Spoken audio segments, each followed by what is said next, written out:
This week, when we talk about the nature of God, we're going to talk about his essence. Before we talk about what God is, we have to understand the difference between what is and what may not be. That's the difference between essence and accidents. This comes from St. Aquinas. The difference between essence and accidents is the difference between what something is essential to being part of it and something that's not essential. For instance, take a chair. What is a chair? A chair is an object that you sit upon. Is it made of metal? Is it made of wood? Is it made of plastic? All these aspects are just accidents. Let's say you take a chair and it's made of metal, and then you take a different chair, it's made of wood. What it's made of is just accidents. The essence of what it actually is as a chair. Take me as a human being. Me as a human being, I am about 6'1", I'm white, I have a beard, I'm a man. There are certain aspects about me that are essential to who I am and certain things that are accidents. If I shave my beard, would I still be the same person? Yes, yes. If I lost my eyes, would I still be the same person? Yes. These are all accidents. These are aspects of me that are not essential to who I am. If I wasn't white, would I still be the same person? Yes. Accidents are aspects of you that are not essential. Essence are aspects of you that are completely and totally essential. So, take a human being. If a human being is a good person, and then they switch to becoming a bad person, are they different? Have they completely, totally changed their essence of who they are? No. They're still the same person. Our goodness, our beauty, our truth. If a supermodel loses all of her beauty, is she a totally different person? No. She is the same person. So these aspects of us, they are accidents. What I mean by accidents is they're not necessary. They're not essential to who we are. And when we talk about that, we have to understand the difference between accidents and essence in terms of God.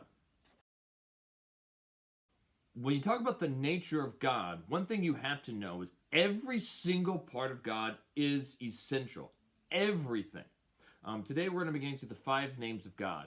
God is goodness itself, beauty itself, truth itself, love itself, and being itself. When we talk about the names of God, it's what God is. You want to describe God. You want to know what is the nature of God. God is these things. But one thing you have to know about God is if you remove something about God, and it no longer becomes God. God is completely different. Take me. If you remove life from me, I am no longer a human being. And in college, I once had a professor in my intro to philosophy class. He had a lecture. Professor Kelly, who's now deceased, God bless his soul, he spent an entire class on a dead possum lecture. Let's say you're driving down the road and you encounter a dead possum. Is it actually a possum? Yes or no?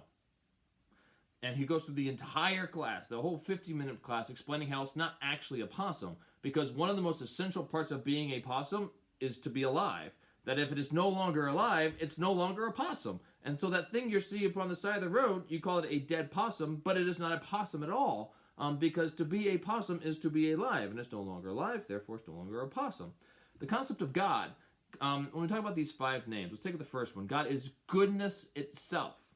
So, if you have a human being, you remove the goodness, are they the same human being? Yes, they are. They lack goodness, but they're still the same human being. There are accidents, the goodness has been changed, but the essence, who they are, a human being does not. If you remove the goodness of God, is God changed? Yes, because God does not just have goodness, God is goodness itself. When you think all the way back to Thomas Aquinas, one of the 5 proofs is the supreme model. The supreme model is all goodness is just compared to God. Everything that's good in the universe can be good compared to God. And if there is no goodness in God, goodness does not exist. So when you think about the nature of God, what is God? We say God is goodness itself. Goodness would not exist without God. And if you remove the goodness, if the goodness changed at all, God would be completely different. It would no longer be God. That's why goodness is an essential part of what God is. The second quality of God is truth itself. In the New Testament, Jesus says, I am the way, the truth, and the light. And it shows that Jesus is the truth. God is the truth. If a human being tells a lie, they'd still remain a human being. But if God did not tell the truth, God would cease becoming God. the nature of God is to tell the truth. God has to tell the truth. It is what God is. God literally is truth. God is truth itself. The third name of God is love itself. God is love. In the New Testament, love is mentioned numerous times. And a lot of times it's used to describe what God is. So what is love? If you remember, I talked about this in passing this semester. Love is to desire the good of the other. When you love another, you want what's good for them. That is God's nature. God's nature is to love the other. So the other exists in the Trinity, which we'll talk about in the next class. And it also exists in the creatures which he's created. Now, some people say that, does God really love us? Come on, does God really love us? And the Christian answer is, yes, he has to love us. It is his nature to love us. If he did not love us, it would not be God. God has to love. God is love itself. The fourth name of God is beauty itself. God is beauty. So we talk about this as a pre-model, how all aspects of beauty can be compared to God. And we say that God is beauty itself, that God is the author of all beauty, because he is beauty himself. If it was not for God, there would be no beauty. The final one is being itself. Being itself is the concept of existence. So God is existence itself. Remember, all of creation, all of existence exists as an idea in the mind of God. Because of this, why can God create life? Why can God create the universe? Because God is. God is being itself. That is the name of God. If God stopped existing, existence itself would stop existing, if that makes sense to you.